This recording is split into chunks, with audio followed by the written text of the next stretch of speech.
can't go to the gym. It's too far. It's too crowded. It's too expensive. I don't have equipment. I don't have the right setup.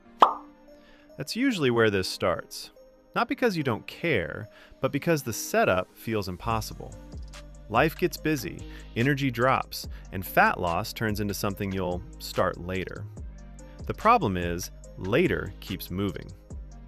In this video, we'll break down how to lose fat at home without any gym equipment, how to train even on busy or low-energy days, how calories actually control fat loss, why the scale can mess with your head, and how to follow a simple 60-day, 4-day-a-week plan that fits real life. Because fat loss doesn't depend on where you work out. Your body doesn't know the difference between a gym and your bedroom floor. It only understands energy. Calories in versus calories out.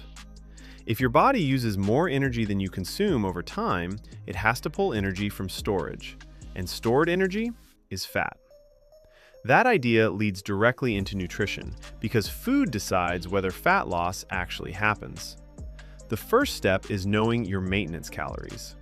Maintenance calories are the number of calories your body needs to stay the same weight. Not gain, not lose, just maintain. You can estimate this using an online calorie calculator by entering your height, weight, age, and activity level. It won't be perfect, but it will be close enough to start. Once you know maintenance, fat loss comes from a small deficit, not extreme cuts. A deficit of about 300 to 500 calories per day is enough for steady progress. Bigger deficits don't mean faster fat loss. They usually mean lower energy, more muscle loss, and a higher chance of quitting. This is where a lot of people go wrong. They think eating less alone is enough. It isn't. A calorie deficit without training tells your body one thing: we're in a shortage. Your body responds by burning both fat and muscle. Muscle is expensive tissue, so your body gets rid of it quickly if you don't give it a reason to stay. Training while in a calorie deficit sends the opposite message. It tells your body, we still need this muscle. So fat gets burned first, muscle stays, metabolism stays higher, and your body looks tighter as weight drops. That's why working out is not optional during fat loss. Not to burn calories, but to protect your shape. Protein supports this process. It helps preserve muscle, keeps hunger under control, and makes the deficit easier to maintain. You don't need perfection. You need consistency. This also explains the Twinkie study. A nutrition professor lost fat while eating junk food, including Twinkies, because he stayed in a calorie deficit. That doesn't make junk food healthy.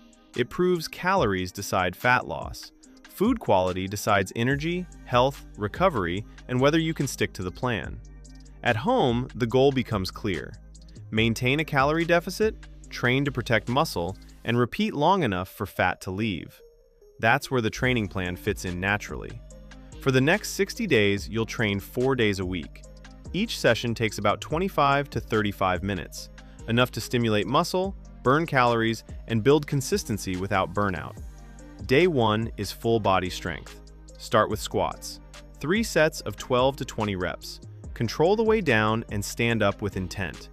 If they get easy, slow them down or pause at the bottom. From there, move into a pushing exercise. If you can do push-ups, do as many clean reps as possible. If you can't yet, start with wall push-ups, incline push-ups using a bed or table, or knee push-ups. Strength isn't about ego, it's about progression. Next come glute bridges. 3 sets of 15 to 20 reps, squeezing at the top for 1 second. This keeps key muscles active and supports fat loss and posture. Finish with a plank. Hold for 20 to 40 seconds, bracing your core like you're about to get roasted in a group chat.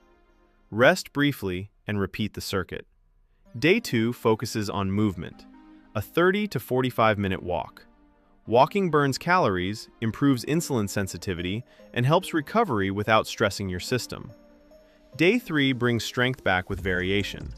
Lunges or reverse lunges for 3 sets of 8 to 12 reps per leg, followed by your push-up progression. Then hip hinges or good mornings, hinging at the hips with control. Finish with side planks for stability. Day 4 repeats the first strength workout with one goal: progress. 1 more rep, cleaner form, or shorter rest.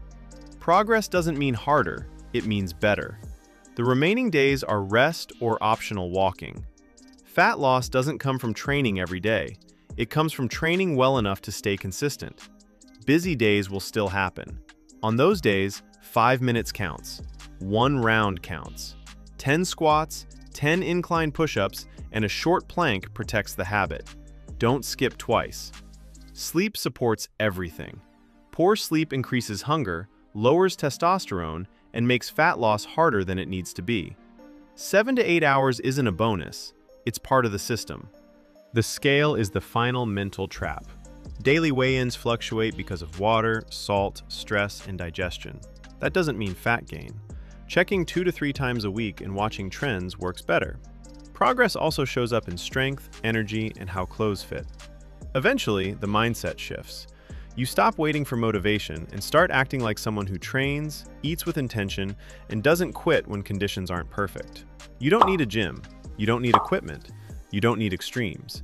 You need a calorie deficit, training to protect muscle, enough protein, decent sleep, and repetition.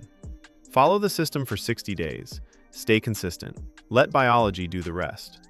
Fat loss stops being confusing and becomes inevitable. And at the end of 60 days, if you don't lose fat, you can come back to this video and exchange your like for a dislike. But hey, if this video helped you, go ahead and subscribe because I will keep making videos to help you on your fitness journey.